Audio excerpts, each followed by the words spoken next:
वो आते रहेगा रिजल्ट, उसमें क्या अभी ऐसे तो एग्जाम होते रहेंगे, एग्जाम का इतना स्ट्रेस करने की जरूरत नहीं है। It should be a part of your routine. और थोड़ा आगे बढ़ोगे 6 महीना 7 महीना तो एग्जाम रूटीन में होते रहेंगे, टॉपिक वाइज टेस्ट होंगे, ऐसे मेजर टेस्ट होंगे, बहुत सारे टेस्ट होते रहेंगे। So it will be part of your curriculum, normal है, वीक में तो होते ही रहेंगे।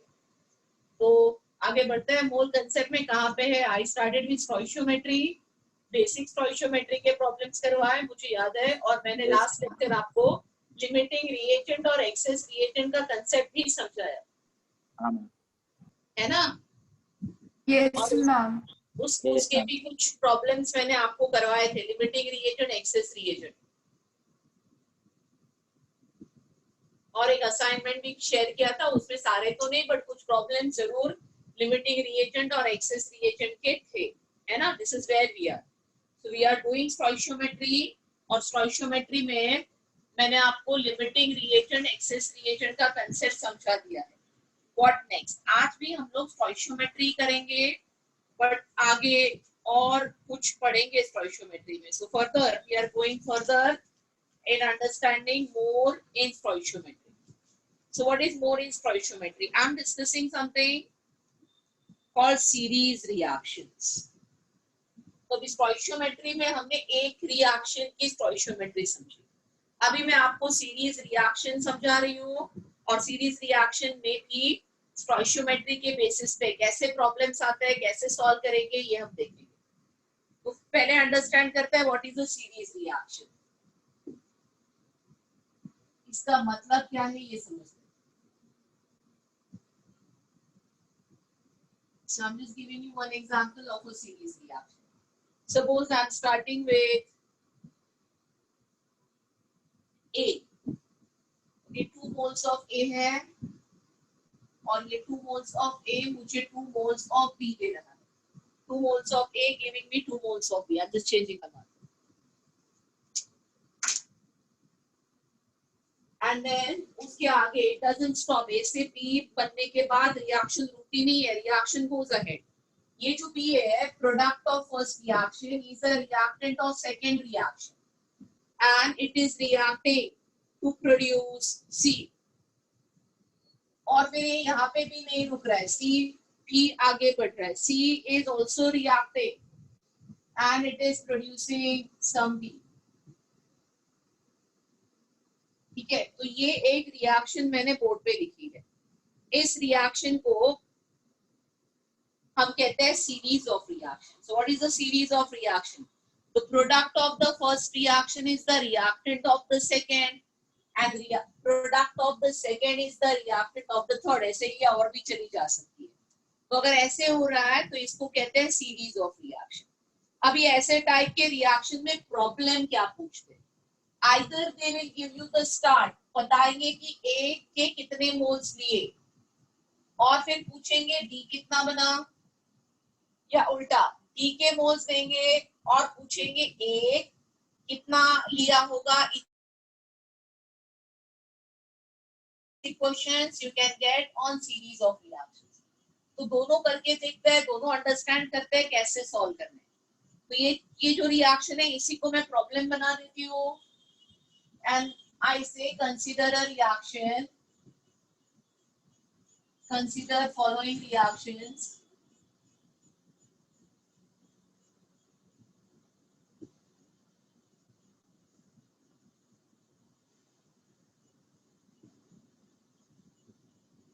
And the question is number of moles of D formed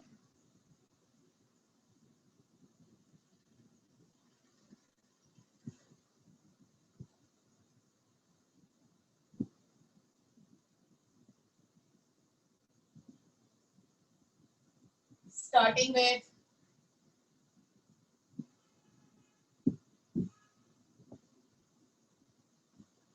say 5 moles of A.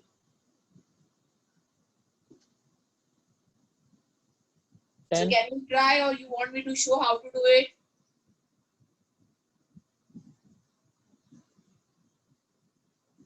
Basic reaction ये दिए है, ये बेसिक रिएक्शन की स्टोइचियोमेट्री है। अभी प्रॉब्लम में पूछा है कि अगर हम 4 मोल ऑफ ए से स्टार्ट करेंगे तो हमको टी कितना मिलेगा।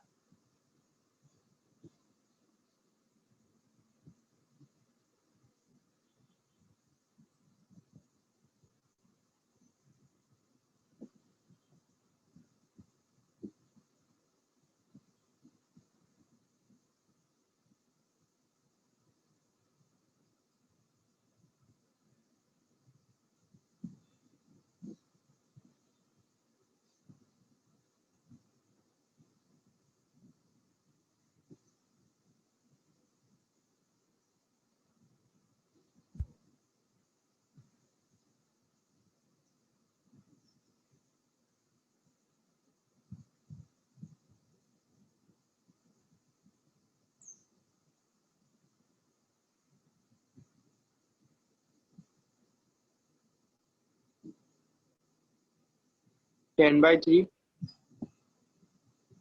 नहीं 40 by 40/3 40 by 3 है 40/3 40 by 3 almost at 13.3 something 10/3 तो शायद नहीं आएगा। कैसे करना है देखो, अगर मैंने यहाँ पे लिखा है स्टार्टिंग में 5 मोल्स ऑफ ए, तो अगर मैं 5 मोल्स ऑफ ए से स्टार्ट करूंगी, 5 मोल ए 5 ए, तो कितना बी मिलेगा। ये स्टोइचियोमेट्री कहता है the number of moles of A and B are equal. 1 mole A होगा तो 1 मोल बी मिलेगा, 2 मोल ए होगा तो 2 मोल बी मिलेगा, मतलब 5 मोल ए से 5 मोल बी मिलेगा। फिर 5 मोल बी से स्टार्ट करेंगे, कितना सी मिलेगा, उसकी स्टोइचियोमेट्री इधर है।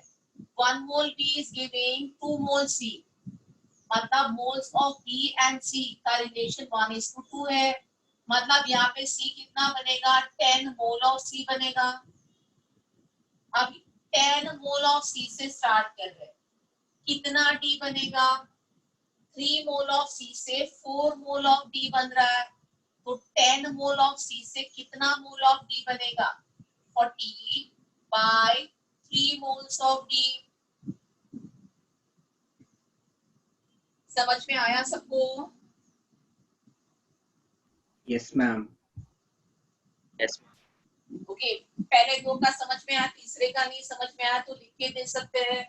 आपका बेसिक स्टोइचियोमेट्री इधर दिया है, तो बेसिक स्टोइचियोमेट्री से समझ रहा है कि 3 mole of C is giving you 4 mole of D. This is as per the basic stoichiometry.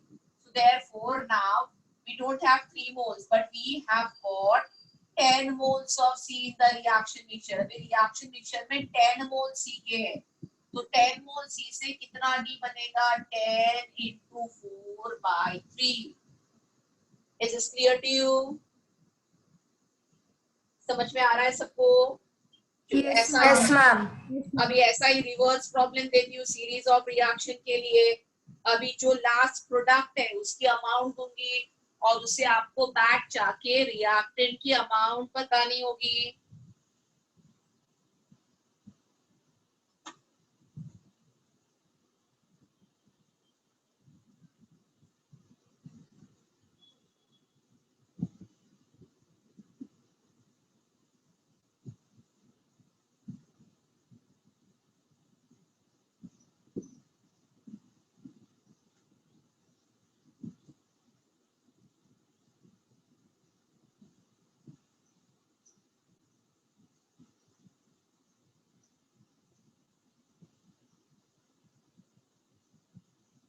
ये और एक मैंने सीक्वेंशियल रिएक्शन बोर्ड पे लिख दिया है।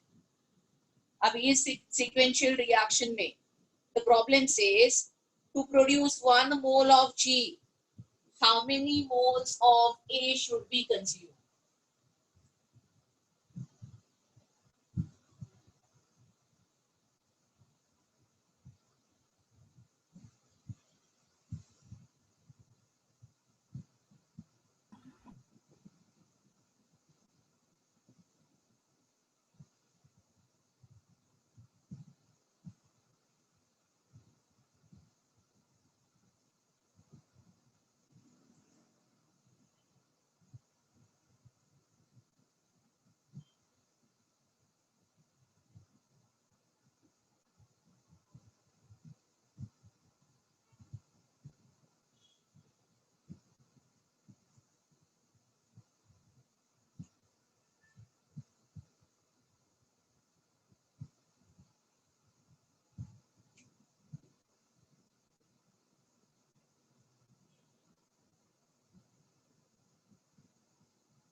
हम 5/6.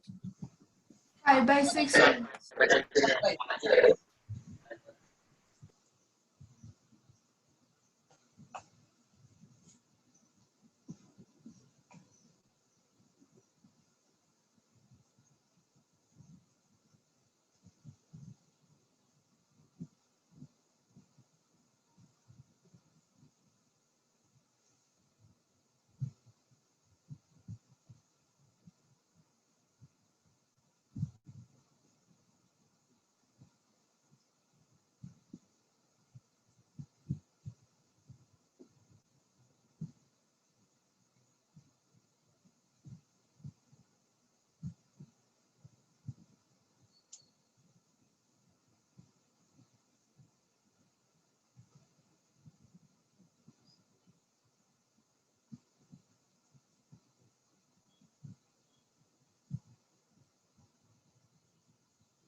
You want me to solve that problem? ये प्रॉब्लम मैं सॉल्व करके दिखाऊं, जिसका आंसर नहीं आया उसके लिए तो लेट अस गो रिवर्स. इसमें हमको G1 मोल चाहिए, तो आप देखो प्रॉब्लम के स्टोइकियोमेट्री में भी G1 मोल ही है, तो 1 मोल G कितने मोल E से मिलता है? 5 मोल E, है ना. तो to get 1 mole G I need 5 mole of E. ये तो यही स्टोइकियोमेट्री से समझ में आया.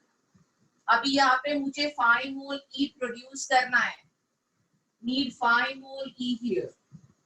How much should be the C I have to start with? तो यहाँ पे देखो 1 मोल जब भी C है तो आपको 3 मोल E मिलता है, right? So to get 3 mole E, you have to start with 1 mole C. So therefore, now to get 5 mole of E, we need to start with 5/3 moles of C. तो इससे मुझे C समझ में आया. C जो है वो 5/3 moles है. अगर C 5/3 मोल्स होगा तो उससे मुझे E5 मोल मिल जाएगा, और E5 मोल मिला तो उससे 1 मोल G मिल जाएगा. अब ये 5/3 मोल्स की यहाँ पे आ रहा है, तो ये 5/3 मोल E बनाने C बनाने के लिए how much A is required? So again I will say 2 mole C के लिए 1 मोल A. Therefore 5/3 मोल C के लिए how many moles A? It will be 5/3 into 2, and that will be 5/6 moles of A. So everybody is comfortable, I think, with series problem. अभी ये अगला थोड़ा अलग है, ये इतना सीधा सीधा नहीं है जितने के हमने पहले दो प्रॉब्लम किए. ये प्रॉब्लम भी सीरीज वाला ही है कि A प्लस बी फिर वो C प्लस बी देता है, उसमें से C आगे रिएक्ट करता है, F देता है, उसमें से F आगे रिएक्ट करता है, G देता है. ये सीरीज वाला प्रॉब्लम. बट इसके साथ at the end of the reaction I have written something. So what is this something that I am writing at the end of it? ये something को कहते हैं percent yield of a reaction. So let me tell you something about yield of a reaction. पहले ये percent yield को समझते हैं.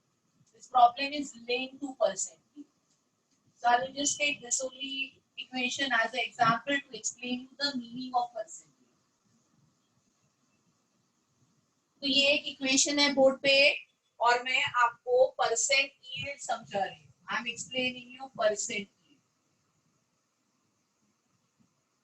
सो in this equation I am starting with 1 mole A, 2 mole B, and stoichiometry says I am getting 2 mole C, है ना. अभी जैसे मैंने स्टोइकियोमेट्री में लिखा है, एक्चुअली रिएक्शन करते वक्त if starting with 1 mole of A and 2 mole of B, I get 2 mole of C.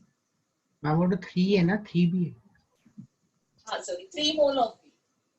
1 mole A, 3 mole B से रिएक्ट करने के बाद if I am getting 2 mole of C, मेरे प्रोडक्ट की क्वांटिटी 2 mole of C है, मतलब I am getting actually what is theoretically expected, ये theoretically expected है, but actually in the reaction यही अमाउंट मुझे प्रोडक्ट की मिल रही है, तो मेरा परसेंट यील्ड 100% हो जाता है। आपके परसेंट यील्ड का फॉर्मूला है एक्चुअल यील्ड, अगर मुझे फॉर्मूला लिखना है तो एक्चुअल मतलब प्रैक्टिकल, एक्चुअल यील्ड कितना है अपॉन थ्योरेटिकल यील्ड मतलब जो स्टोइशियोमेट्री से दिख रहा है इनटू 100। सो आई से कि ये 2 मोल है और मुझे 2 मोल ही मिल रहा है, तो एक्चुअल हैंड में भी 2 मोल है, थ्योरेटिकल भी 2 मोल है, into 100 my yield is, you know how much my yield is 100%. If I say in a reaction when I practically carry out this reaction, I just get 1.5 mole of C. 2 mole C नहीं मिल पाता, कुछ दिक्कत है, 2 mole C नहीं हो पाता. I have to adjust the experimental conditions to get it up to 2 mole. But right now जिस किसी कंडीशन में मैं रिएक्शन कैरी आउट कर रही हूँ उसमें मुझे 2 मोल C नहीं मिल पा रहा है, 1.5 मोल ही मिल रहा है. तो क्या ये 100% है? नहीं, ये एक्चुअल यील्ड है 1.5%. थ्योरेटिकली क्या है 100%? 2 मोल. तो फिर ये कितना परसेंट यील्ड होगा? So I will have to do 1.5 into 100 upon 2, मेरा आंसर आ जाएगा 75% यील्ड. समझ में आ रहा है? तो how to calculate percent yield I told you. अगर इस रिएक्शन के आगे मैंने ऐसे लिख दिया कि ये रिएक्शन में ये रिएक्शन का यील्ड 50% है, ऐसे लिखा, इसका मतलब क्या है कि जो C एक्सपेक्टेड तो 2 मोल्स है, ये थ्योरेटिकल है, बट एक्चुअली में 2 मोल्स नहीं मिल रहा है. कितना मिल रहा है? 50% ऑफ 2 मोल्स मिल रहा है. तो इसमें 50% में 2 मोल नहीं मिलेगा, 50% वाले रिएक्शन में C कितना मिलेगा? 1 मोल मिलेगा. तो जो स्टोइशियोमेट्री से हम लिख रहे हैं, जो स्टोइशियोमेट्री बता रही है वो 100% यील्ड है. आज तक के अपने जो भी प्रॉब्लम्स है हमने 100% यील्ड पे कैलकुलेट किए, क्योंकि उसमें नहीं दिया था कि 100% यील्ड नहीं. को देखो, इसमें मैंने लिखा है स्पेसिफिकली कि ये 100% कन्वर्जन वाले रिएक्शंस नहीं. तो इसका मतलब ये हुआ कि यहाँ पे मैं 2 मोल ए से स्टार्ट करूंगी तो मुझे 3 मोल सी, स्टोइशियोमेट्री तो बता रहा है ये थ्योरेटिकली 3 मोल सी मिलना चाहिए, बट एक्चुअली जो सी मिलता है उसका परसेंट यील्ड 20% ही है, उतना ही सी मिलेगा. तो आगे 3 मोल सी से नहीं जाना है, आगे मुझे इसके 20% से जाना है. और फिर इस रिएक्शन में यहाँ पे लिखा तो है 4 मोल है, बट मुझे 4 मोल नहीं मिलेगा. इस रिएक्शन का जो यील्ड होगा वो 40% ही होगा, और उसके आगे भी मुझे 100% यील्ड से नहीं जाना है. कितने परसेंट यील्ड से जाना है? 50% यील्ड से जाना है. So is everybody clear about percent yield? Yes, ma'am. Yes, ma'am. Yes, So ma'am. can you try now both together? ये सीरीज भी है और परसेंट यील्ड भी है. ओके, अभी मैं क्वेश्चन बताती हूँ करना क्या है. तो प्रॉब्लम कहता है कि इसमें BEHR गिवन इन एक्सेस. तो इस प्रॉब्लम में BEHR given in excess,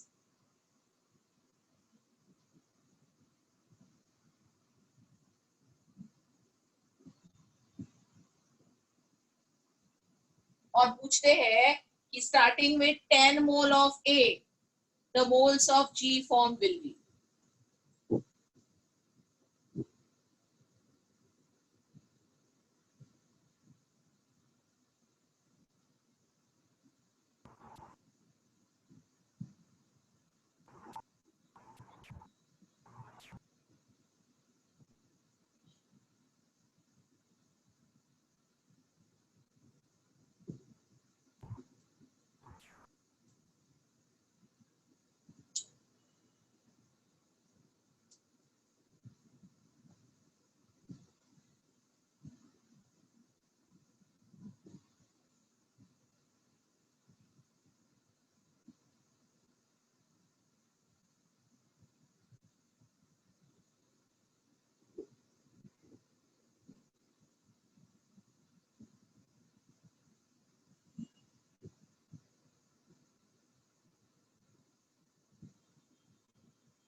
3.2. Yes. Yes, ma'am. 3.2.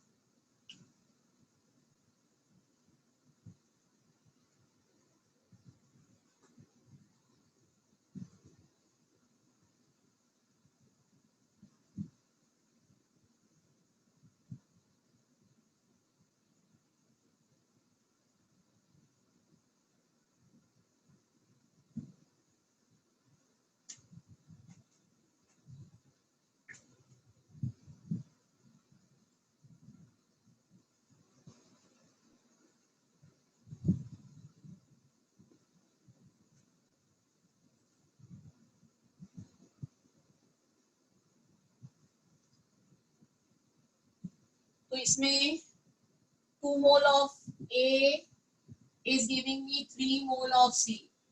तो प्रॉब्लम में 10 मोल A है, तो 10 मोल A से 15 मोल C मिलना चाहिए अगर ये 100% कन्वर्जन है तो, है ना. 15 मोल C is 100% कन्वर्जन, तो 20% कितना होगा, ये 100% हो गया, तो 20% हो जाएगा इसका. 15 मोल का 20%, so what is 20% of 15 mole is 3 mole. 3 moles. तो जो C मिलता है वो 3 मोल C मिलेगा. This is what is 20%. तो पहले रिएक्शन से जो C मिल रहा है वो 3 मोल C है. फिर 2 मोल C से 4 मोल F मिलते हैं. अभी हमारे पास कितना C है, 3 मोल C है. तो 3 मोल C से कितने मोल F मिलेंगे, 2 से 4, तो 3 से मुझे 8 मोल F मिलेंगे. But again, when I'm writing 8 mole F, this is when it is 100%. अभी इसका yield 100% नहीं है, इसका yield 40% ही है. So how much F I should get? 40% of 8 moles. So what is 40% of 8 moles below? Ma'am 40% of 6 moles होगा ना? Yes, ma'am ma'am. 6 moles 6 moles. 2.4. Yes. So 40% of 6 moles होगा और ये हो जाएगा 2.4 moles. 2.4 mole of F. This is what is a 40%. 100 नहीं मिल रहा है, 40 मिल रहा है. तो रिएक्शन आगे बढ़ेगी 2.4 मोल F से. अभी लास्ट स्टेप में अगर मेरे पास 3 मोल F है तो 100% यील्ड हो जाता है 8 मोल G का. अभी 3 मोल नहीं है, 2.4 मोल F है हमारे पास. तो 2.4 मोल F से अगर 100% कैलकुलेट करना है तो 2.4 into 8/3 हो जाएगा. और ये 100% हो जाएगा, कितना हो जाएगा बोलो, 0.48 मोल्स. ये हो जाएगा 100%. इसका आंसर आ जाएगा 0.48 moles of G. But this is when the yield Ma'am, is 6.4. 100%. Ma'am, 6.4. Ma'am 6.4. कितना आ रहा है, 6.4 आ रहा है. 6.4 Yes, moles. yes, ma'am. Yes, ma'am. ये आ जाएगा 6.4. यस, ये होगा 6.4%, है ना. तो 6.4% जो G आ रहा है वो 100% है. तो आपका 50% कितना होगा, इसका 50% कर लो और वो हो जाता है 0.32 moles of G. This is what is 50%. Ma'am, ma'am 3.2. ma'am, 3.2. Ma'am, it will be 6.4. 2.4 into 8 कर रहे हैं upon 3 कर रहे हैं. हाँ, ये 6.4 आ जाएगा. तो ये 6.4 G है और ये 3.2 G है. करेक्ट करेक्ट है ना. तो ये प्रॉब्लम समझ में आया. तो सीक्वेंस भी है और परसेंट यील्ड भी है, दोनों कपल करके. और परसेंट यील्ड का इन जनरल कंसेप्ट समझा तो किसी भी रिएक्शन में प्रोडक्ट की अमाउंट देके पूछ सकते हैं कि कैलकुलेट द परसेंट यील्ड, जिसमें स्टोइशियोमेट्री से जो यील्ड होगा उसको थ्योरेटिकल लेना है और जो प्रॉब्लम में दिया होगा वो एक्चुअल लेना है और उससे क्या कैलकुलेट करना है, परसेंट यील्ड हम कैलकुलेट कर सकते हैं किसी भी रिएक्शन में। मैम मुझे बोलो ये रिएक्शन में सेकंड वाला नहीं समझ आया। कौन सा वाला बेटा? 2C plus E is equals to हाँ, 4F। मैं समझाती हूँ। ये 2C plus E giving you 4F है। तो इसमें देखो 2C से स्टार्ट कर रहा है, 2 मोल्स ऑफ C से स्टार्ट कर रहा है, 4 मोल ऑफ F मिल रहा है। बट अभी हमको C कितना बन के मिल रहा है? 3 मोल ही मिल रहा है। तो 2 मोल C होता तो 4 मोल F बनते। अभी 3 मोल C मेरे पास है। मेरे रिएक्शन में 20% यील्ड से जो C बन रहा है वो 3 मोल ही है। तो मैं 3 मोल C से स्टार्ट करूंगी और उससे C एंड F का रेशो 1:2 है। 3 मोल C होगा तो F कितना बनना चाहिए? 6। कभी जब यील्ड 100% होगा। बट रिएक्शन में दिया है कि ये रिएक्शन का यील्ड सिर्फ 40% ही है। अगर 100% यील्ड होता तो 6 मोल्स ऑफ आपके क्या बन जाते? F। बट 40% ऑफ 6 मोल्स बनेगा, मतलब कितना बनेगा? 2.4। 2.4F कैसा है वो थोड़ा समझ रहा नहीं। ये नहीं समझ में आया, चलो वो फॉर्मूला तो समझ में आया। वो फॉर्मूला जो मैंने इधर लिखा Yes, है miss, हाँ। समझ में आया। तो इस रिएक्शन का ध्यान से देखो, इस रिएक्शन का यील्ड दिया है, परसेंट यील्ड दिया है 40, है ना? थ्योरेटिकली कितना मोल आना चाहिए मेरा? 6। मुझे एक्चुअल कैलकुलेट करना है, इसके लिए x लेती हूँ। थ्योरेटिकली 6 दिया into 100, तो what will be my x? 40 into 6 upon 100 and my answer will be 2.4.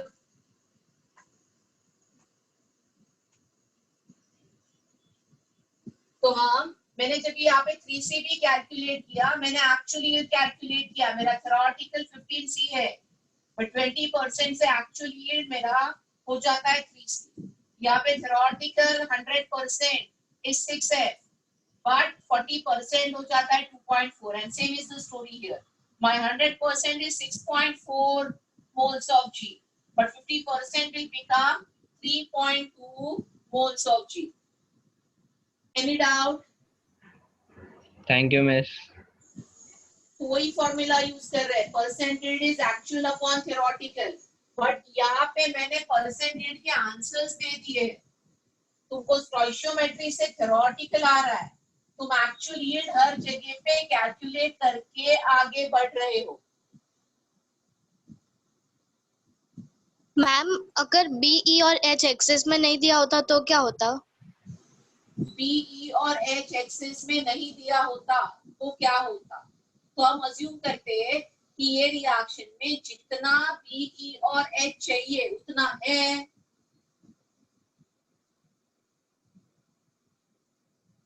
ना, क्योंकि ये सीरीज रिएक्शन में मुझे जो आगे चला जाता है उसी से लिंक करना है। इसमें बी ई और एच लिंक नहीं होते,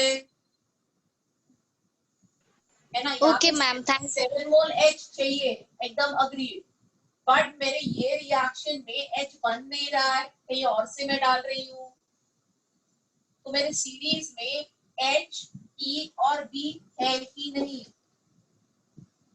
तो नहीं भी ये स्टेटमेंट दिया होता तो हमें मानना पड़ेगा कि जितना चाहिए, मतलब ये 3 मोल F के लिए जितना भी चाहिए हमको H उतना है।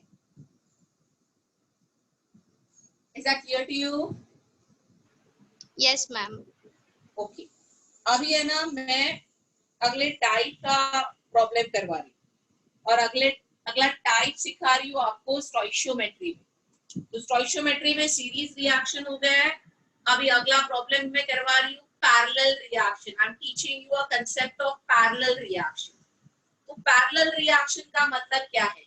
एक रिएक्शन मिक्सचर में हम रिएक्टेंट से स्टार्ट करेंगे और वो reactant at the time in a given reaction mixture दो अलग रिएक्शंस अंडरगो करेगा। दोनों रिएक्शन पैरेलली होंगे, सेम टाइम पे होंगे, सेम रिएक्शन मिक्सचर में होंगे। फिर ऐसे टाइप के रिएक्शंस के ऊपर जब भी प्रॉब्लम पूछा जाता है, कैसा प्रॉब्लम आता है, कैसे सॉल्व करना चाहिए, ये सब हम एक्चुअल एग्जांपल लेके देखेंगे. I am teaching you a concept of parallel reaction. What is the meaning of parallel reaction? Is series clear to everybody? किसी को कोई भी सीरीज में डाउट है पूछ लो.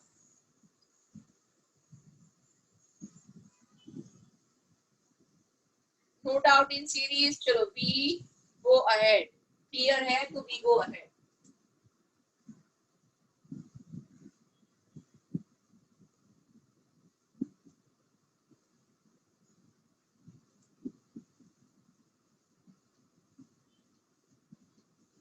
और अभी धीरे धीरे थोड़े डिफिकल्ट प्रॉब्लम्स भी करना स्टार्ट करते हैं ना. मोल कंसेप्ट का बेसिक अभी मोल कंसेप्ट के सिंपल प्रॉब्लम सबको आ रहे हैं. मैं अज्यूम करती हूँ अभी बहुत मेहनत की सबने है ना, एग्जाम के लिए भी की है. तो बेसिक प्रॉब्लम्स की इतनी प्रैक्टिस की हमने, तो सिंपल प्रॉब्लम्स अभी सबको आ रहे हैं. धीरे धीरे हम बेटर प्रॉब्लम्स करना स्टार्ट करते हैं. So let us start with parallel reactions.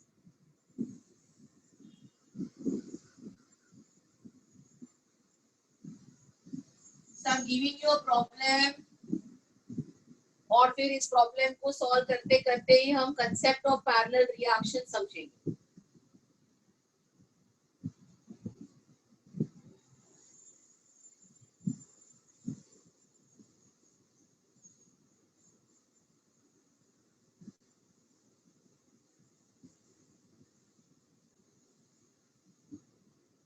This is a question, right? Yeah, this is the question.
So this is what is the problem. तो एक बार पढ़ लो, मैं समझा देती हूँ कंसेप्ट, मैं समझा देती हूँ मीनिंग, पैरेलल रिएक्शन का मतलब क्या है, and then we will start. तो एक बार आप मुझसे पढ़ के समझने की कोशिश करो। Ma'am amount of oxygen evolved was, उसका आगे क्या लिखा है? 146.8 ml।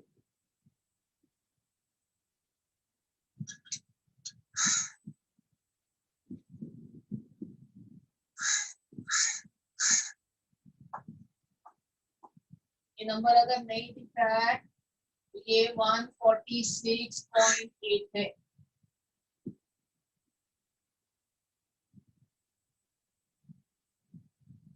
लिख लो, पहले पढ़ लो, मैं समझाती हूँ कंसेप्ट ऑफ पैरेलल रिएक्शन।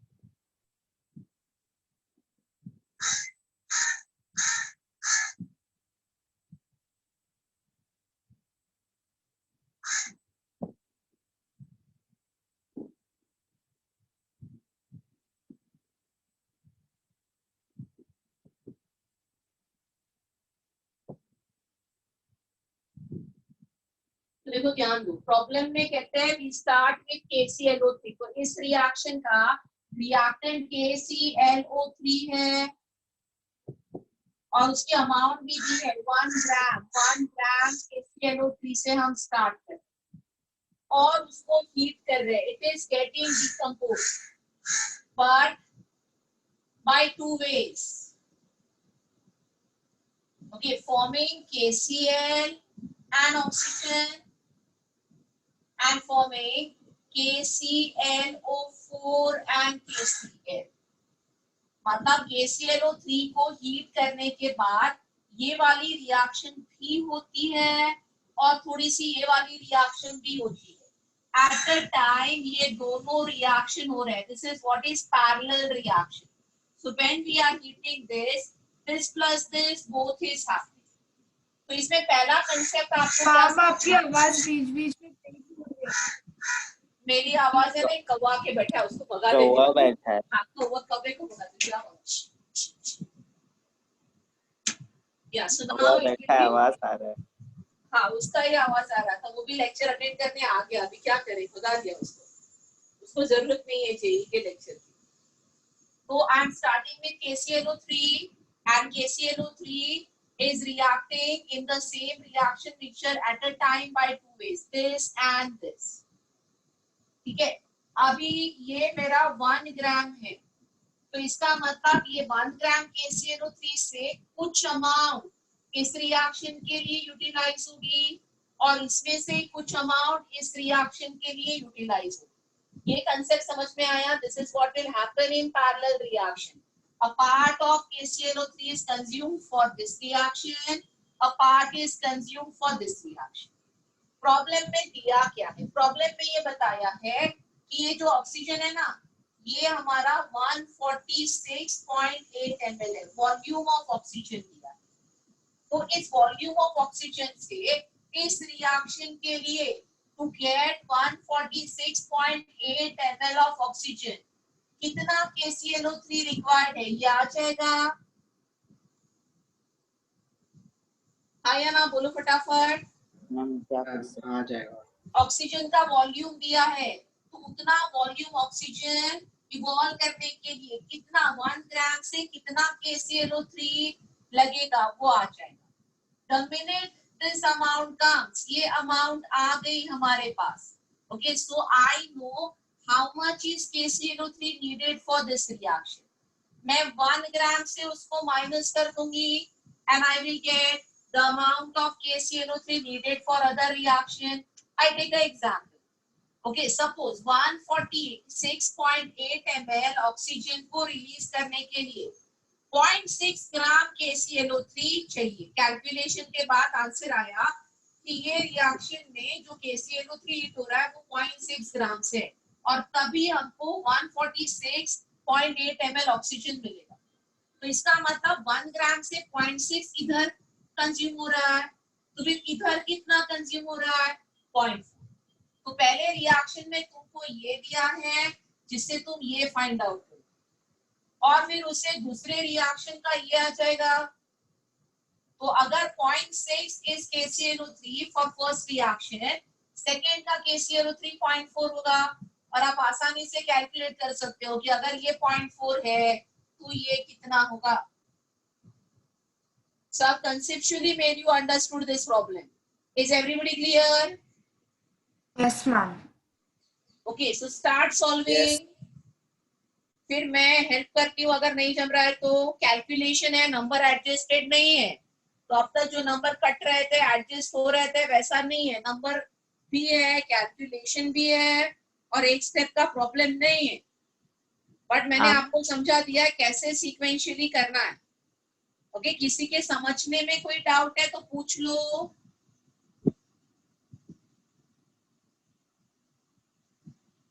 अगर समझ गया है तो start solving. We tally the answer then. I will solve on the board, but first I want you to solve. Ma'am 0.36 क्या बोल रहा है? 0.36 फाइनल अमाउंट आ गई तेरी इतना फटाफट? मैम मैं पहले से कर रहा था। अच्छा, पहले से करके रखा। 36 में थोड़ी गड़बड़ है बेटा।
मैम 0.39.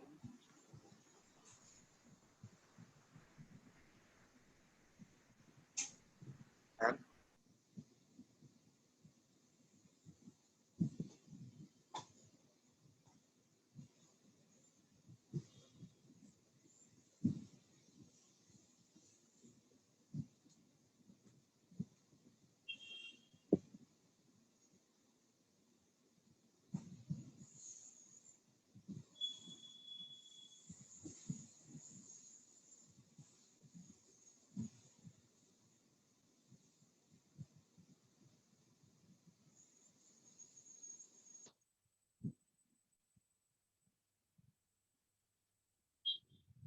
पहला कैलकुलेशन होगा, आप कैलकुलेट करोगे मोल्स ऑफ ऑक्सीजन,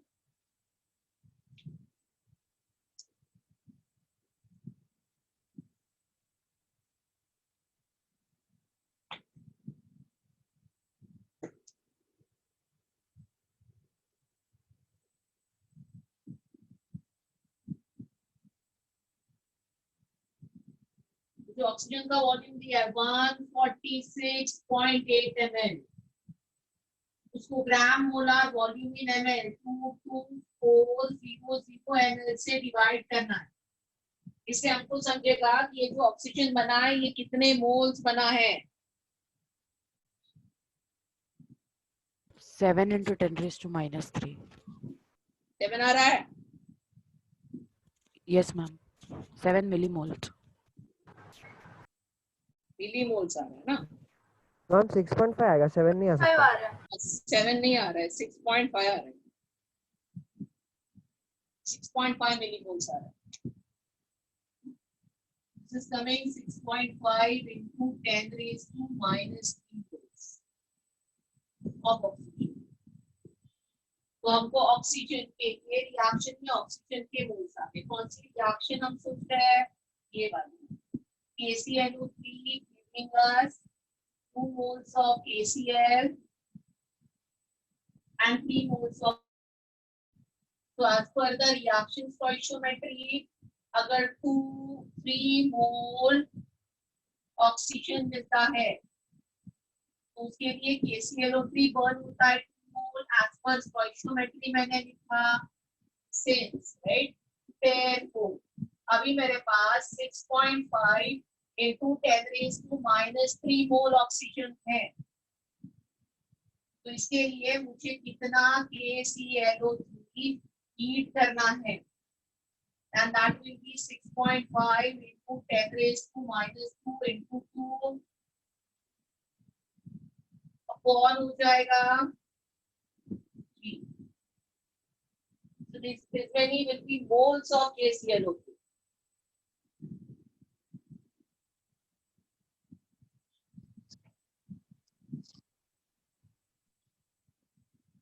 मैम एक बार स्टार्टिंग से समझाना होता 4 to minus. मैं इतना कैलकुलेशन कर लेती हूँ और फिर से समझाती हूँ, ठीक है? इसको भी स्टार्टिंग से समझना।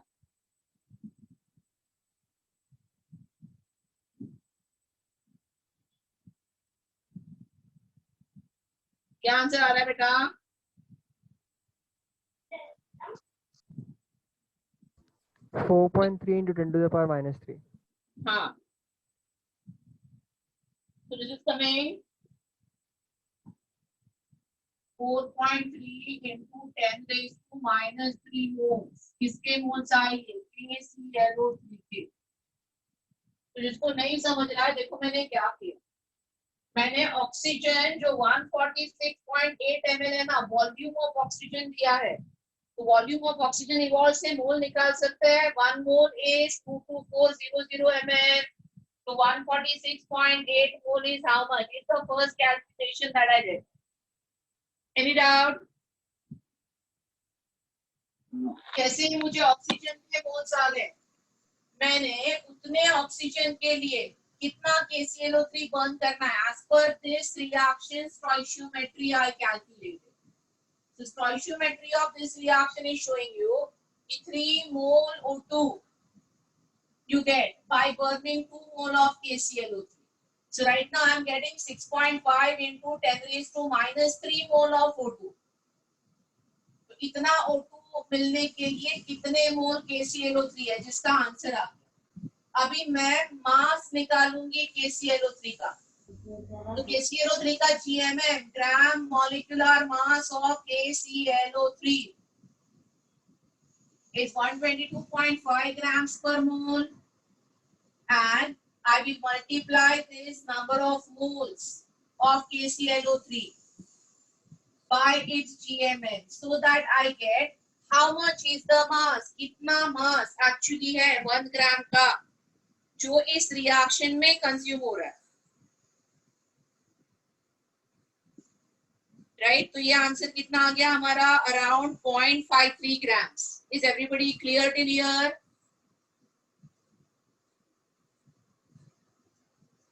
Yes, ma'am.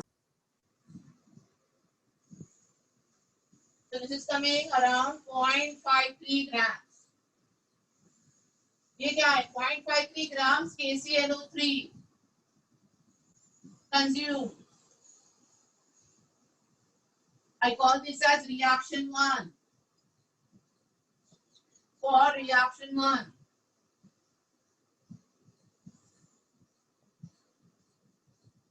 हमारे पास था कितना KClO3? 1 ग्राम. अभी 1 ग्राम से हमको समझ में आया 0.53 रिएक्शन 1 के लिए यूटिलाइज हो रहा है. तो फिर रिएक्शन 2 के लिए कितना KClO3 अवेलेबल है? 1 minus 0.53.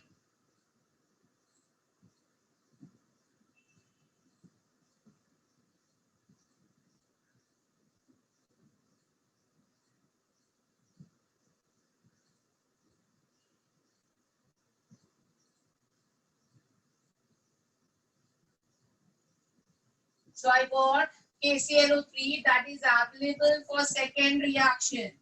This is your second reaction, जिसमें KClO3 से आपको मिल रहा है KClO4 and KCl. ये आपकी रिएक्शन 2 है.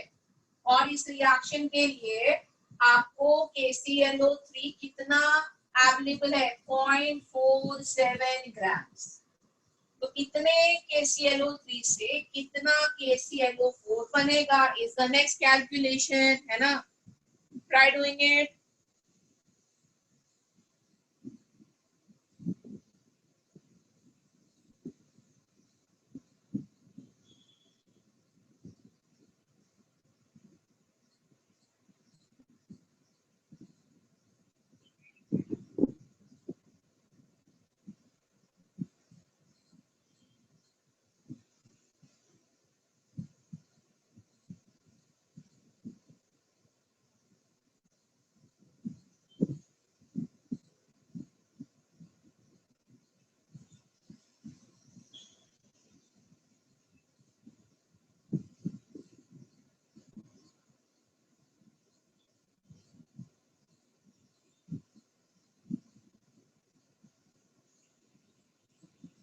Ma'am, mass of KClO4 is 0.3546.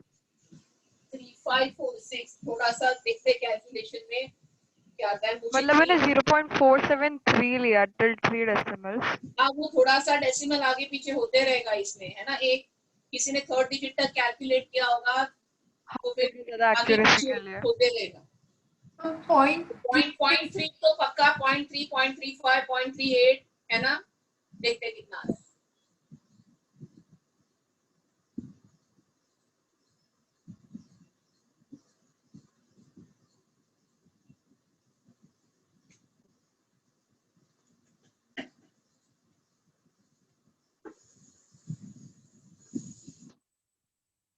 तो इसके आगे का कैलकुलेशन कैसे करना है जिसको नहीं समझ रहा है उसके लिए the reaction stoichiometry is saying you that 4 mole of KClO4 मतलब 4 into 122.5 grams. अगर इतना मैंने KClO3 लिया तो उसे कितना KClO4 बन रहा है? 3 into gram molecular mass of KClO4, जिसमें मुझे एक ऑक्सीजन का मास 16 इसमें ऐड करना है. So 122.5 plus 16 will become 138.5. This is GMM of KClO4. तो 4 into 122.5 ग्राम KClO3 यूज करेंगे तो 3 into 138.5 ग्राम क्या मिलेगा? KClO4 मिलेगा. तो बस अभी प्रॉब्लम में हमको 0.47 ग्राम KClO3 अवेलेबल है इस रिएक्शन के लिए. तो इस 0.47 ग्राम KClO3 को हीट करके कितना KClO4 बनेगा? One last calculation we have to do. So this will be 0.47 into 3 into 138.5 upon 4 into 122.5.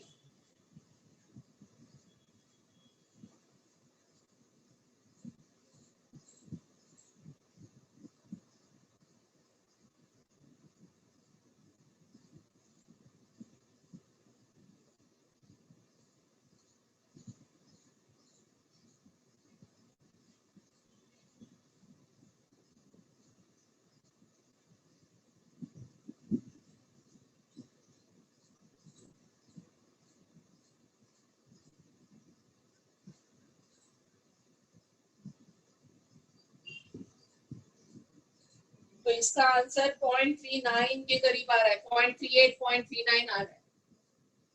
Any change in any number? 0.394. हाँ, Yes, around ma'am. ये 0.39.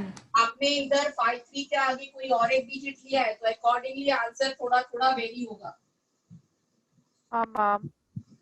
तो ये आ रहा है इसका आंसर थोड़ा सा आगे पीछे वेरी हो सकता है, वो ऑप्शन देख के हम एडजस्ट कर सकते हैं.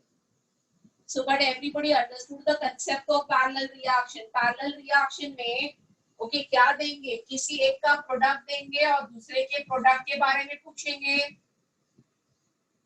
है ना, और जिसमें रिएक्टेंट की अमाउंट देना जरूरी है, या दोनों के प्रोडक्ट के बारे में इंफॉर्मेशन होगी, दोनों रिएक्शन के, और पूछेंगे कितने रिएक्टेंट से स्टार्ट कर रहे हैं.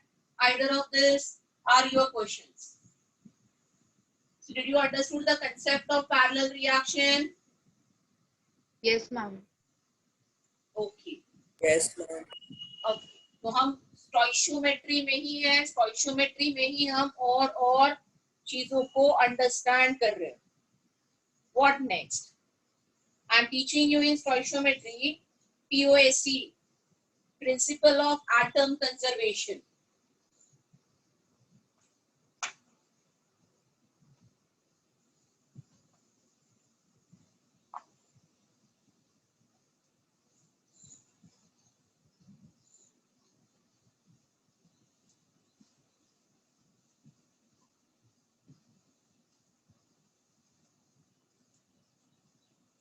Ma'am 1 minute. आराम से.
हो गया बेटा? किसी को कोई डाउट है इस प्रॉब्लम में तो पूछ लो अभी भी. Anyone not understood this can ask me.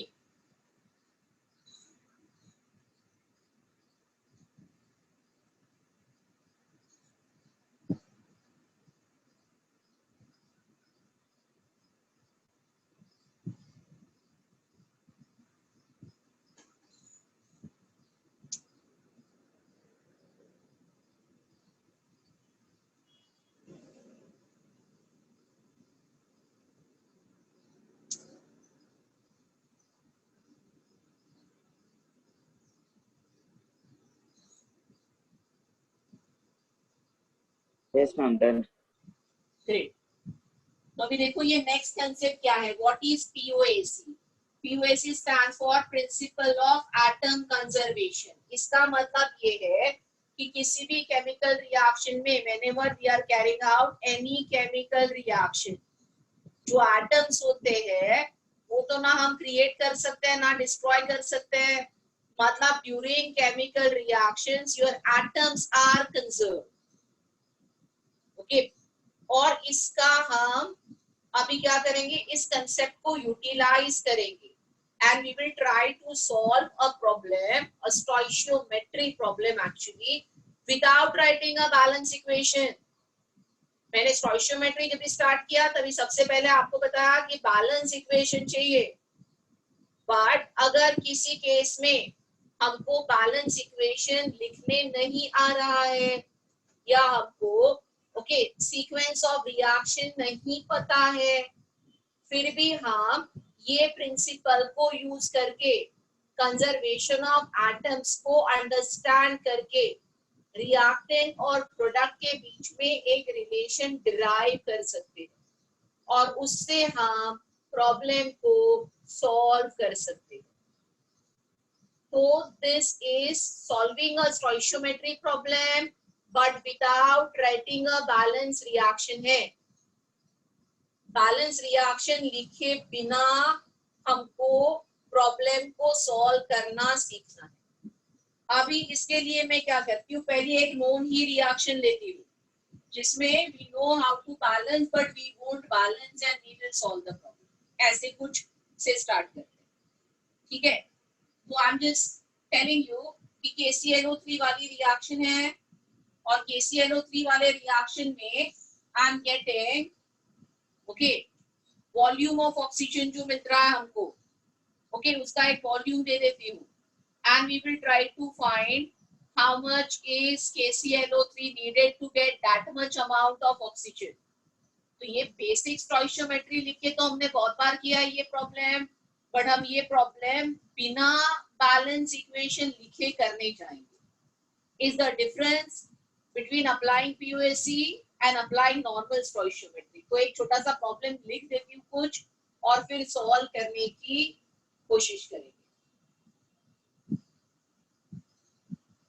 The problem says, say how much KClO3 need to be decomposed.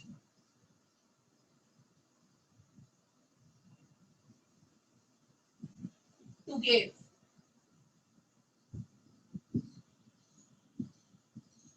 say 30 liter of O2 at SVP. तो पहले मैंने ऐसा प्रॉब्लम लिया है जो अदरवाइज आप सॉल्व कर सकते हो, बट हम जैसे हम हमेशा सॉल्व करते हैं वैसे नहीं करेंगे. तो ये KClO3 के डिकम्पोजिशन का रिएक्शन है जो मुझे बैलेंस नहीं लिखनी आती है, नहीं पता चलता क्या है. बट इसमें KCl है और ऑक्सीजन है प्रोडक्ट, पर मुझे बैलेंसिंग नहीं आ रहा है, मुझे नहीं समझ में आ रहा है इसको कैसे बैलेंस करना. Still I can solve this problem without doing balancing by applying principle of atom conservation. See how. What does principle of atom conservation says? कि जितने भी एटम्स रिएक्टेंट में हैं वो सारे के सारे कंजर्व होते हैं प्रोडक्ट में. Atom cannot be created nor be destroyed.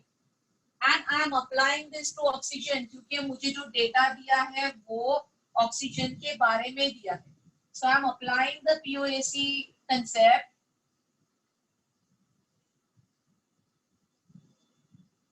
to oxygen atom. Now what is POSC saying? कि जितने ऑक्सीजन एटम्स आपके रिएक्टेंट में हैं उतने ही ऑक्सीजन एटम्स प्रोडक्ट में रहेंगे. Atoms are conserve. इसका मतलब हो गया moles of oxygen atom in the reactant and moles of oxygen atom in the product are same, and this means moles of oxygen atom reactant में क्या है KClO3. So this means moles of O atom in KClO3 will be precisely equal to moles of O atom in O2. यहाँ तक समझ में आया सबको? अभी KClO3 के फॉर्मूला पे ध्यान दो. अगर KClO3 1 मोल है तो उसमें कितने मोल्स ऑफ ऑक्सीजन होते हैं? 3 moles. 3 मोल्स होते हैं ना. मतलब KCNO3 के मोल्स और ऑक्सीजन के मोल्स का रेशियो क्या है? KCNO3 1 then oxygen is 3 times. So moles of oxygen atom, okay, are going to be 3 into number of moles of KCNO3. N is number of moles. तो जो number of moles of KCNO3 है उसके हमेशा 3 times क्या होंगे? Moles of oxygen. KCNO3 1 है तो oxygen 3 होगा. KCNO3 1.5 है तो ऑक्सीजन 4.5 होगा. KCNO3 के जो मोल्स है उसके 3 टाइम्स ऑक्सीजन के मोल्स होंगे. वैसे ही यहाँ पे ध्यान, O2 का 1 मोल इस ऑक्सीजन एटम्स के कितने मोल्स? तो 1 mole O2 में 2 moles oxygen atom है. Is this clear to everybody? Yes, ma'am. Yes, So ma'am. I will write moles of oxygen atom in O2 is 2 into number of moles of O2.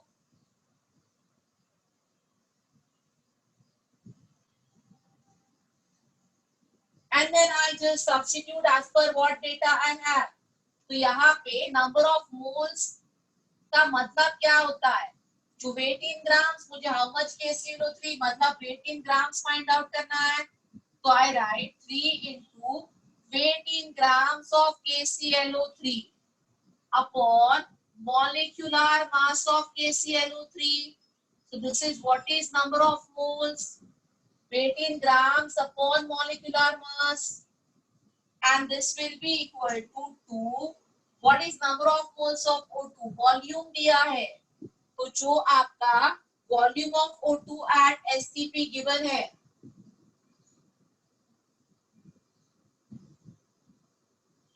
उसको मैं ग्राम molar volume से divide करूं.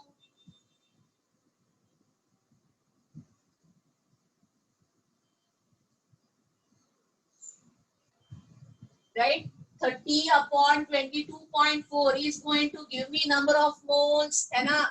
The number of moles of O2 will be volume given upon 22.4, and number of moles of KCNO3 will be weight of KCNO3 upon molecular mass. बस अभी इसमें substitute करना है.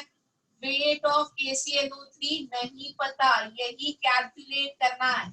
But molecular mass पता है 122.5 और यहाँ पे वॉल्यूम ऑफ O2 दिया है 30 और ग्राम मोलर वॉल्यूम पता है 22.4. So we can solve and get the answer of weight of KCNO3. And more important, without writing a balanced chemical equation. PUAC में हम बिना बैलेंस केमिकल इक्वेशन लिखे प्रॉब्लम को सॉर्ट आउट कर सकते हैं. जिसमें जो प्रिंसिपल यूज किया है उसमें एटम्स आर कंजर्व्ड, ये हमने मान लिया है और जो कि होता ही है. Atom we cannot create nor we can destroy. So it will be 2 into 30 into 122.5 upon आ जाएगा 3 into 22.4.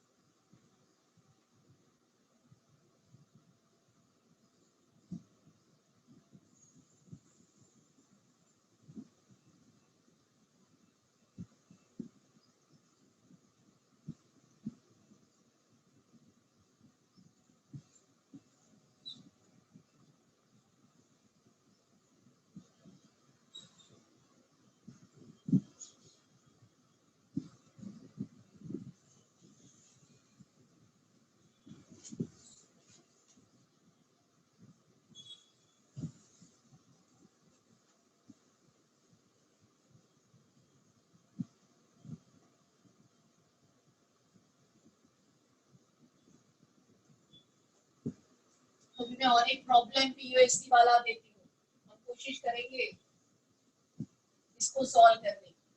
And now I will give a problem जिसमें हमको कोशिश भी करेंगे कभी भी बैलेंस इक्वेशन लिखने आएगा ही नहीं. पता ही नहीं है इसमें क्या रिएक्शंस होते हैं हमको। तो बेसिकली पीओएससी कभी यूज होता है जहाँ पे वी आर नॉट नोइंग कि how to write a balance reaction. इसमें तो हम बैलेंसिंग करके ही कर दे वो फास्ट है। बट पीओएससी यूज कहाँ पे होगा, जहाँ पे हमको बैलेंस रिएक्शन लिखने में दिक्कत है, प्रॉब्लम है, वहाँ पे we would like to solve ma'am इट। आंसर 109.1 है क्या?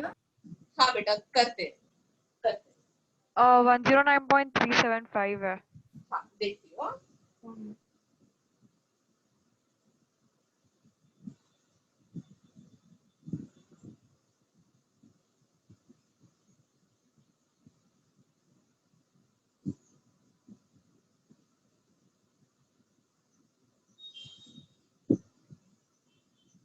या 109 पॉइंट कितना आ रहा है बेटा? 375. 375 7.5 ओके, सब कैलकुलेटर लेके बैठे हैं।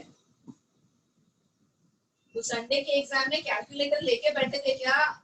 नहीं मैम। मैम खुद से किया नहीं मैम नो बंद मैम। कैसे कैसे भरोसा करूं मैं कि संडे के एग्जाम में खुद से किया आपने? ऑनलाइन पे हम देख नहीं पा रहे थे आपको। सबके जो मार्क्स आ रहा है ना वो कैलकुलेटर से आ रहे हैं। अंडरस्टैंड करो, एक्चुअल जेई में ये ना होगा। So try to be honest. नहीं यूज किया था। बंद कर दिया था। अरे सब कैसे सीन नहीं आता। कैसे अभी पेरेंट्स से बात करनी पड़ेगी पीटीएम में यस मैम। कि हाँ जब मैम भी पूछो। एग्जाम हो रही है ना, आप वहाँ पे इन्विजिलेटर बन के बैठो, इसको कैलकुलेटर पहले तो सारे मतलब जब्त यस कर सर। लो यस अब हाँ मैम। पूछ सर लेना। जब्त कर लिया था। मैम थे। सबका। हाँ यस सबके मैम। पेरेंट्स ध्यान दे रहे थे आपको, आपके पास। यस पीछे मैम। बैठे थे। पीछे ही बैठे। बाजू में थे। सही है फिर तो। मुझे लगा सबने कैलकुलेटर यूज किए, सबने नोट्स देखे, फटाफट छपाए सबने मस्त ऑनलाइन एग्जाम में। So it is up to you. If you've done that, your result is never going to be a true result. You will never understand where you stand by doing all this. Be honest. That's the only thing. Parent भी बैठने की क्या जरूरत है जब भी तुमको पता है कि तुमको फाइनली एग्जाम में कैलकुलेटर अलाउ नहीं ही होगा। तो हर एग्जाम में बिना कैलकुलेटर से ही काम करके प्रैक्टिस करना ही मेक सेंस। क्योंकि बिना प्रैक्टिस किए तो तुम अच्छे से कैलकुलेट कर ही नहीं पाओगे ना। जब भी प्रैक्टिस रोज रोज रोज रोज करोगे तभी आपका कैलकुलेशन परफेक्ट हो जाएगा। चलो anyway, I am giving you the next problem, POSC वाला प्रॉब्लम।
और एक प्रॉब्लम इधर दे रही हूँ.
मैम वो पहले वाले क्वेश्चन का आंसर 9.45 है. चेक करती हूँ बेटा. Okay ma'am. पहले वाले क्वेश्चन का आंसर आपको क्या आ रहा है? 9.45. हाँ. नो बेटा. Ma'am, 2.74. Yes, 2.74 is the right answer. अच्छा ओके, मुझे समझ गया मैंने क्या गलती की. गलती की. हाँ वो 9.3 में थोड़ा प्रॉब्लम हो गया, वो करती हूँ मैं.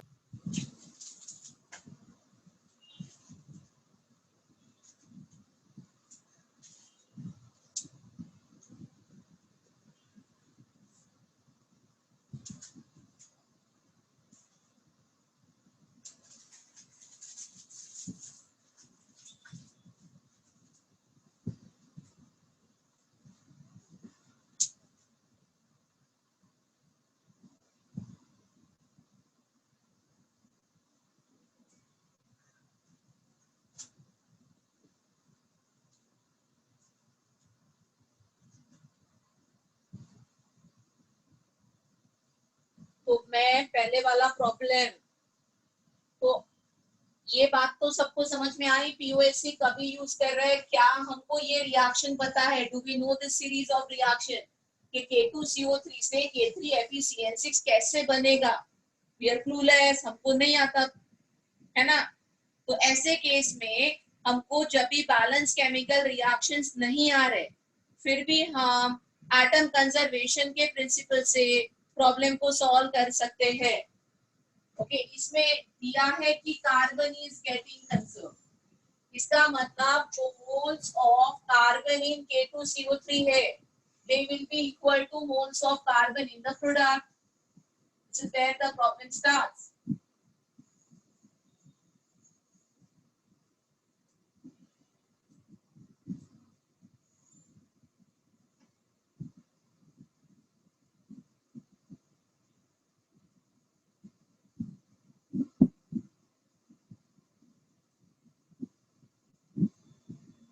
तो ये 1 मोल है तो कार्बन 1 मोल है, मतलब moles of carbon is 1 into number of moles of K2CO3.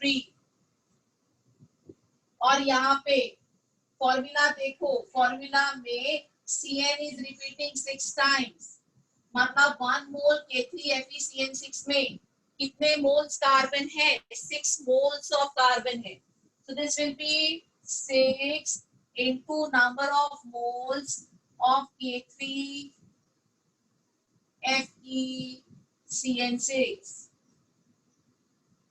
तो बस अभी नंबर ऑफ मोल्स के जगह पे क्या होगा? whatever is the mass of K2CO3 given upon molecular mass of K2CO3 and will be equal to 6 into mass of K3FeCN6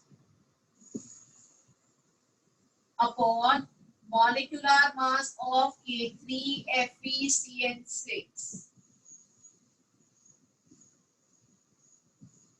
So what is the mass of K2CO3? 6.9. What is the molecular mass? बोलो K2CO3 का molecular mass calculate किया. Potassium 2 times है ना, 2 times potassium 39 and plus 12 78 plus 12 plus 48 कितना आ रहा है? 138. Right, इसका molecular mass आ जाएगा 138.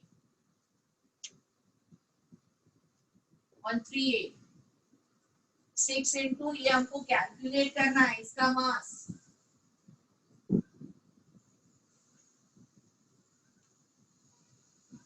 We need to calculate this.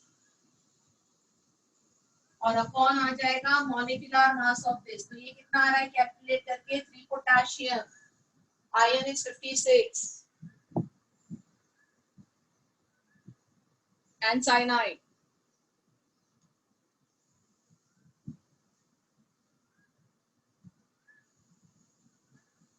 How much is coming?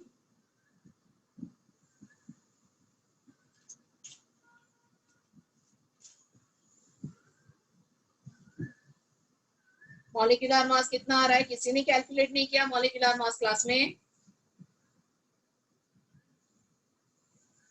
तो 39 into 3 हो गया 117. 329. Yes, 320. हाँ मैम 329.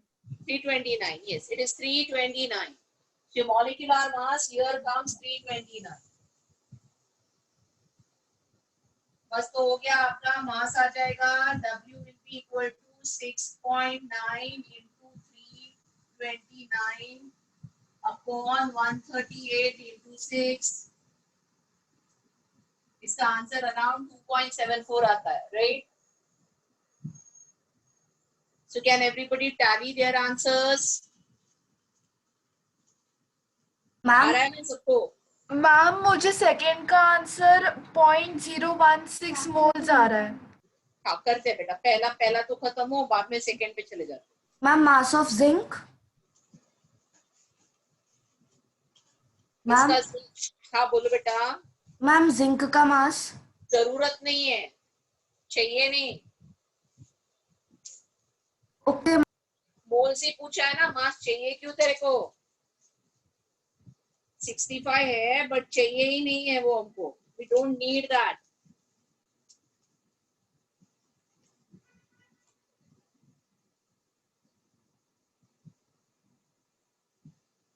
इसका आंसर आ गया 2.74 ग्राम्स.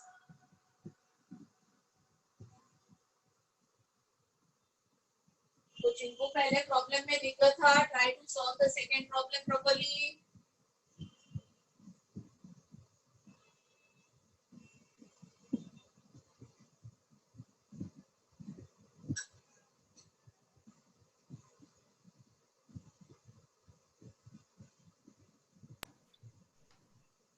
Ma'am answer 0.016।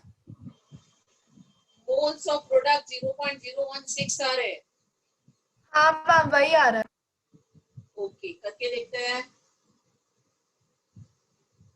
तो इसमें भी वही चीज है ना, आपको POSC कार्बन को ही अप्लाई करना है। तो moles of carbon in K2CO3 will be equal to moles of carbon in K2ZN3 FeCN6 twice. Okay, formula में this will go as 1 into number of moles of K2CO3, क्योंकि 1 मोल K2CO3 में 1 mole carbon ही है। But यहाँ पे आप formula ध्यान से देखोगे, ये ब्रैकेट ट्वाइस है, मतलब यहाँ पे वो हो जाएगा 12 into number of this complex।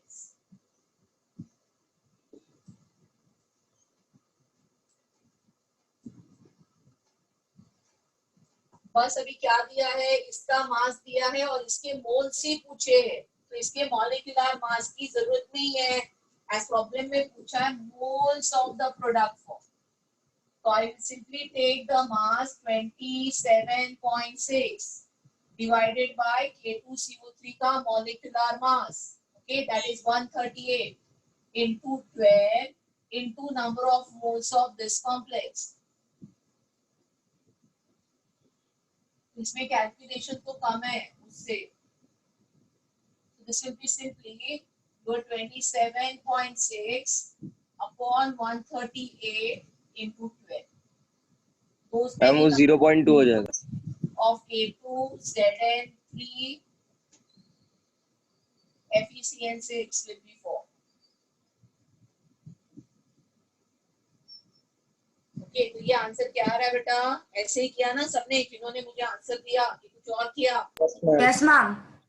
Yes ma'am. सही। तो देखो ये सारे रिएक्शंस, ऐसे रिएक्शन क्या हम लिख सकते हैं? नहीं लिख सकते ना, हमको नहीं पता ये कैसे बन रहा है। तो ऐसे सारे केसेस में जहाँ पे हम बैलेंस इक्वेशन नहीं लिख पा रहे, वहां पे POSC लगा दो। जहाँ पे लिख सकते हो वहां पे भी लगा दोगे तो आंसर आ जाएगा। बट मेनली जहाँ पे आप नहीं लिख पाओगे वहां पे तो लिखना बहुत जरूरी है। Is that clear? Yes ma'am. Ma'am वो थर्ड स्टेप में क्या किया? 27.6 तो ये मास दिया ना मुझे W Okay, of yes, K2CO3, yes, ये क्या किया मैंने? समझा मैम। ये K2CO3 का मास दिया और उसको K2CO3 के मॉलिक्यूलर मास से डिवाइड किया। मैम वो मतलब दिखाए मतलब। हाँ, अभी मैंने लिखा नहीं, मैंने डायरेक्टली लिखा, मुझे लगा समझ जाएगा आपको।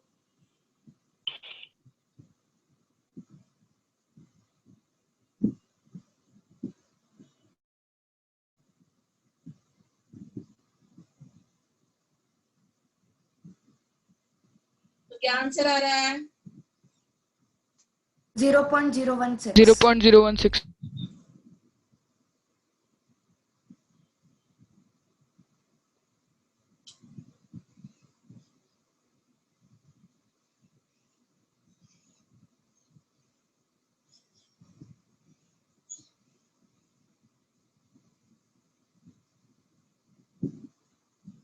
राइट, तो हमने POSC भी सॉल्व कर लिया। अभी आप कभी स्टोइचियोमेट्री का प्रॉब्लम सॉल्व कर रहे हो तो उसमें ट्राई करते रहो POSC से सॉल्व करने की। Keep a practice of using this also and your problem will get solved by this also, है ना? So you need to practice this various methods of problem solving which are taught to you। अभी मैं कुछ एक आध दो problem कर रही हूँ और अच्छे वाले आपके साथ, है ना? और अगला लेक्चर में क्या करूंगी, अगले लेक्चर में मैं कॉन्सेंट्रेशन टर्म सिखाने वाली हूँ, मोलारिटी, मोलालिटी, ppm। तो do not miss next lecture. अगला लेक्चर इंपॉर्टेंट है, कॉन्सेंट्रेशन टर्म्स हम सीखेंगे। ओके, स्टोइशियोमेट्री से आगे जाएंगे। आज का होमवर्क तो मैं ग्रुप में डाल दूंगी, ओके। और असाइनमेंट भी 2 है, 5 तक मैंने दे दिया था, assignment 6 and 7। So I will upload assignment 6 and 7, आप वेबसाइट से ले लेना या मैं लिंक आपको भेज दूंगी। तो असाइनमेंट 5 तक हमने कर मैम लिया लिंक था। भेज देना। हाँ, लिंक भेज दूंगी पक्के से। तो असाइनमेंट 6 और असाइनमेंट 7 आपका होमवर्क रहेगा, वो छोड़ के मॉड्यूल से भी कुछ दे ही दूंगी। अभी आगे के एक्सरसाइज खत्म करने पे चले जाते हैं, है ना। हमने फाउंडेशन बिल्डर तो सब खत्म किया, कंसंट्रेशन टर्म्स ही बाकी है। फिर आई थिंक गेट इक्विप्ड के भी कुछ एग्जांपल्स मैंने आपको दे दिए थे, तो कुछ आगे का होमवर्क मैं दे दूंगी धीरे धीरे। Remaining part of the booklet के तरफ हम चले जाते हैं, है ना, उसको खत्म करने के तरफ। ओके, तो एक अच्छा प्रॉब्लम दे रही हूँ, ओके। मूल कंसेप्ट का कोशिश करो सॉल्व करने की, स्ट्रेट सब्स्टिट्यूशन वाला नहीं अभी।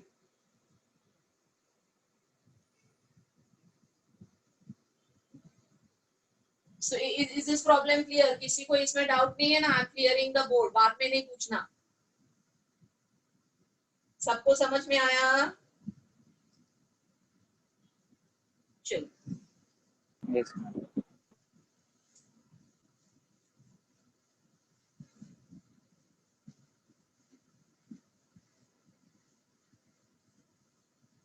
कभी बिना हिंट के सॉल्व करो, थोड़ी ना हिंट देने टीचर आता है हमेशा।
मैम ये POIC का है। नहीं बेटा, पीओएससी का नहीं है। ऐसे ही एक प्रॉब्लम दे रही हूँ, अब तक जो सीखा है उसके ऊपर एक प्रॉब्लम दे रही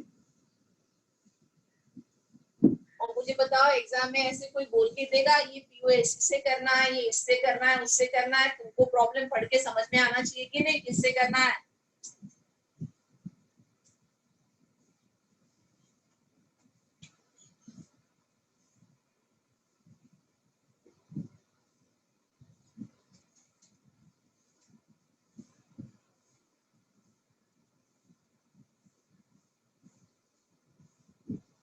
मैम बाय मास था या फिर बाय मोल्स था 88%? क्या बोल रहे हो? सीयू का परसेंटेज 88% बाय मास है या बाय मोल्स है? 88% जो दिया है वो मास है, मास। Okay ma'am. तो लिख देते, नहीं लिखा है मतलब मास लेना।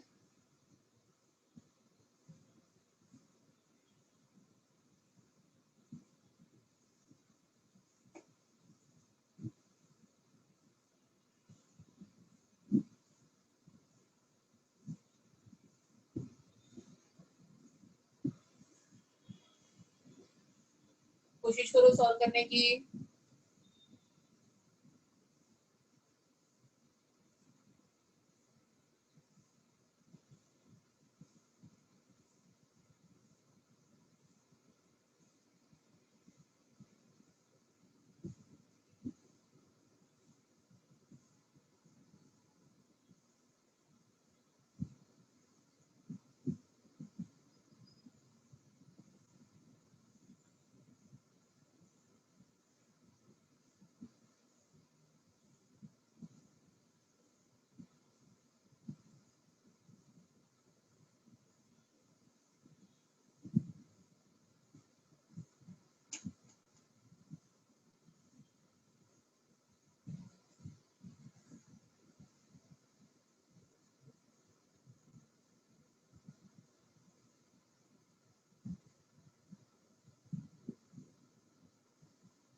मैम हाँ बोलो बेटा.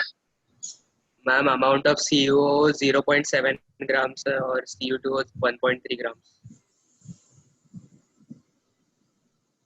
Wrong answer.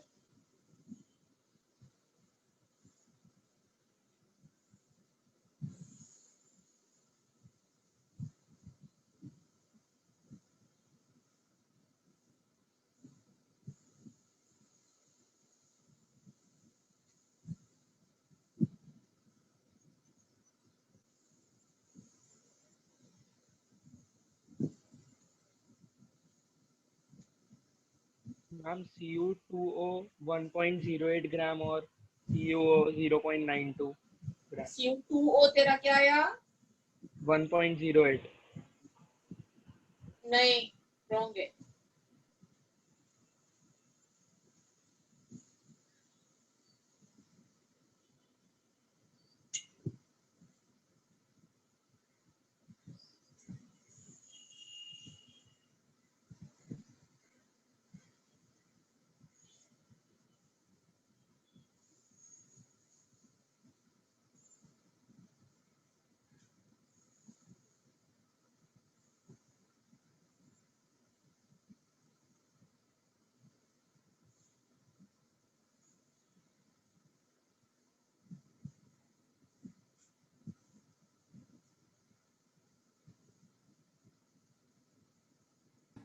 मैम बोलो बेटा. Ma'am Cu 0.19 grams Okay. and Cu2O 1.8. Almost right. Perfect. मतलब थोड़ा सा इधर उधर है but good. You got it. क्या नाम है बेटा तुम्हारा? Ma'am Haripriya. Okay. Which branch are you from? Hargar. Hargar. Okay.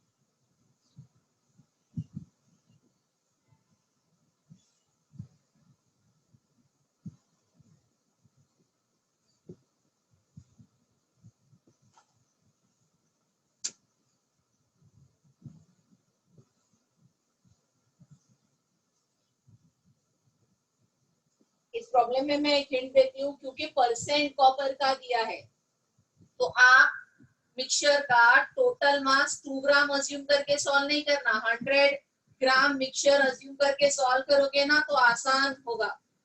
तो यू कैन अज्यूम से CuO is x grams.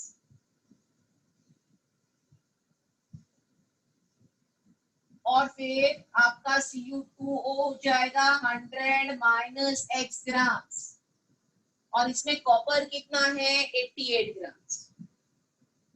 तो इससे composition with respect to 100 grams find out करो. एक बार 100 ग्राम्स का कंपोजिशन आ गया तो 2 ग्राम का कंपोजिशन आसानी से कैलकुलेट हो जाएगा.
इस प्रॉब्लम में आसानी से आपको ये समझ रहा है कि ये दोनों का मिक्सचर है, CuO और Cu2O का मिक्सचर है। तो उसमें अगर मुझे moles of copper find out करने हैं, तो जो मोल्स ऑफ कॉपर होंगे वो moles of copper in CuO plus moles of copper in Cu2O होंगे, है ना। तो moles of copper will be equal two moles of CuO, क्योंकि CuO को जितने मोल्स है उतने ही कॉपर के मोल है। Cu 1 मोल होगा, कॉपर भी 1 मोल होगा, बट यहाँ पे आ जाएगा 2 into मोल्स ऑफ Cu2O। अगर Cu2O 1 मोल है तो उसमें कॉपर 2 मोल है। Is this clear to you? जो मैंने लिखा है बोर्ड पे, बस अभी मैं उसमें x के टर्म में सब्स्टिट्यूट करूंगी। What will be moles of CuO? I am having mass of CuO x grams upon molecular mass. Copper is 63.5 plus 60, it will go 79.5 grams. ये हो जाएगा 79.5 grams and 2 into moles of Cu2O हो जाएगा 100 minus x upon Cu2O का gram molecular mass जो है 133। तो ये जो मैंने कैलकुलेट किया है 133 नहीं 143 होता है। तो ये जो मैंने कैलकुलेट किया है ये क्या है? Moles of copper. बट मुझे in terms of mass find out करना है 100 ग्राम के रिस्पेक्ट में। तो क्योंकि 88% बाय मास दिया है, बाय मोल नहीं दिया। बाय मोल होता तो यही को इक्वेट करती, क्योंकि मोल ऑफ Cu अगर 88 है तो यहाँ पे 88 लिख देती, बट ये 88% मोल परसेंट नहीं है कॉपर का, मास परसेंट है। इसके लिए अभी मैं कैलकुलेट करूंगी मास ऑफ कॉपर। तो ये मोल्स हो गए। Next is mass of copper. तो ये मास ऑफ कॉपर कैसे आएगा? ये जो मोल्स है, मोल्स इनटू एटॉमिक मास है ना। जो मोल्स को मैं कॉपर के ग्राम एटॉमिक मास से मल्टीप्लाई करूंगी, ये मेरे मोल्स है, एज इट इज कॉपी किया, इनटू कॉपर का ग्राम एटॉमिक मास 63.5 से मल्टीप्लाई करूंगी। तो ये हो जाएगा mass of copper and with respect to 100।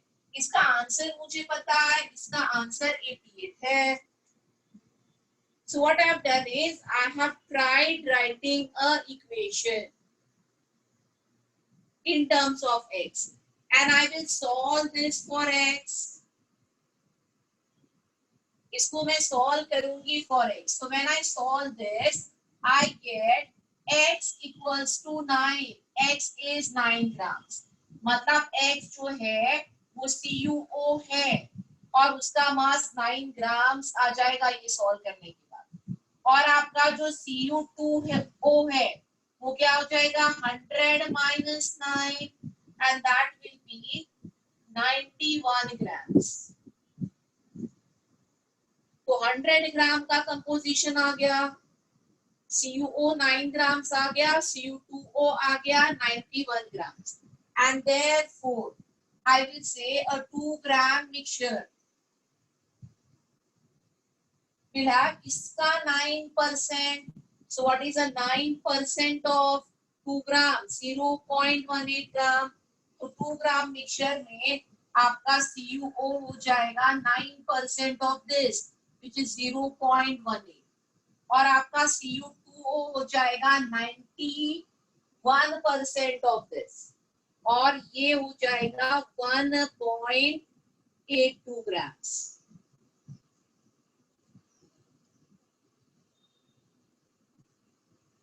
तो मिक्सचर वाले प्रॉब्लम में मैंने लास्ट लेक्चर भी कुछ किसी के डाउट्स करवाए थे। ओके, हम ऐसे x के फॉर्म में इक्वेशन बना के सॉल्व करते हैं। This is the better way of solving. Try to put in the form of equation and try to solve. So anyone has any doubt with respect to this problem that I've solved with you? Ma'am. समझ में आया क्या किया इस problem में मैंने?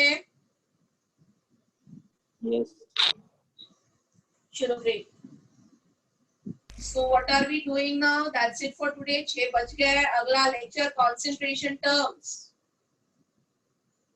अगला lecture concentration term होगा. आज अच्छे से होमवर्क दे रही हूँ, सॉल्व करना. Okay ma'am. See you Yes, next ma'am. week everybody. Do well. Ma'am actually मुझे लास्ट टाइम के होमवर्क Thank you, ma'am. क्या बोल रहे हो बेटा? मैम कुछ मुझे बोलना। लास्ट टाइम के होमवर्क में डाउट है थोड़ा. बेटा लास्ट टाइम का होमवर्क था ही क्या? मुझे बताओ. सैटरडे को मैंने क्या होमवर्क दिया आपको? एक दिन पहले, लेक्चर के एक दिन पहले मैंने होमवर्क ही नहीं दिया आपको. एग्जाम थी ना संडे को. मैंने 1 to 4 एक्सरसाइज और बुकलेट के डाउट्स सॉल्व कर लिए थे और एक्सरसाइज 5 क्लास में सॉल्व कर लिया था, है ना? तो कहाँ यस से मैम. तो डाउट कहाँ से है आपको? मुझे समझाओ जरा. मैं वो लास्ट में 2 ग्राम मिक्स मतलब वो थोड़ा समझा नहीं. कौन सा? वो लास्ट में 2 ग्राम मिक्स 0.18. अच्छा ये नहीं समझा, ये वाला पार्ट नहीं समझा. तो ये पूरा स्टोरी जो हमने कैलकुलेट किया, ये कंपोजिशन ये 100 ग्राम में किया ना. ये जो है ये 9 ग्राम जो आंसर आया है वो 100 ग्राम मिक्सचर मान के किया. तो 100 ग्राम में 9 ग्राम CO है. तो 2 ग्राम में कितना? आंसर विल कम 0.18 और 100 ग्राम में 91 ग्राम CO2 है. तो 2 ग्राम में कितना? And the answer will come 1.82 ग्राम. ये समझ में आया लास्ट में क्या किया इधर? अभी somebody was talking about doubt. बेटा बोलो कहाँ से डाउट पेंडिंग है? मैं भी समझूं, शायद मैं कुछ भूल गई हूँ करना आपके साथ, तो अगले लेक्चर करवा देती हूँ. Ma'am assignment 5. Yes, ma'am. Assignment 5. अच्छा असाइनमेंट 5 के डाउट्स नहीं किए जो मैंने सैटरडे को क्लास में दिया था. कुछ क्लास में सॉल्व किया, उसके कुछ डाउट्स पेंडिंग है. कोई बात नहीं, अगले लेक्चर आज मैं 6-7 असाइनमेंट भी डाल दूंगी. ये लेक्चर के भी होमवर्क है, उसके साथ आप पूछ लेना. अगले लेक्चर कर लूंगी मैं, डोंट वरी. ठीक है ma'am. Thank you. I thought कि मैंने सब कर लिया. असाइनमेंट 5 सैटरडे को ही दिया होगा, मैंने क्लास में सॉल्व करवाया था बहुत कुछ. हाँ मैम, लेकिन कुछ बट अगर फिर भी उसमें कुछ डाउट पेंडिंग है तो कोई बात नहीं, हम अगले लेक्चर कर लेंगे. अगले लेक्चर के होमवर्क के साथ तुम याद से पूछना मुझे, बस इतना. ठीक है? Yes ma'am. Okay, bye ma'am. Everyone. See you next week. Thank you ma'am. Thank you ma'am. Bye. Thank you, ma'am. Bye bye. Thank you, ma'am.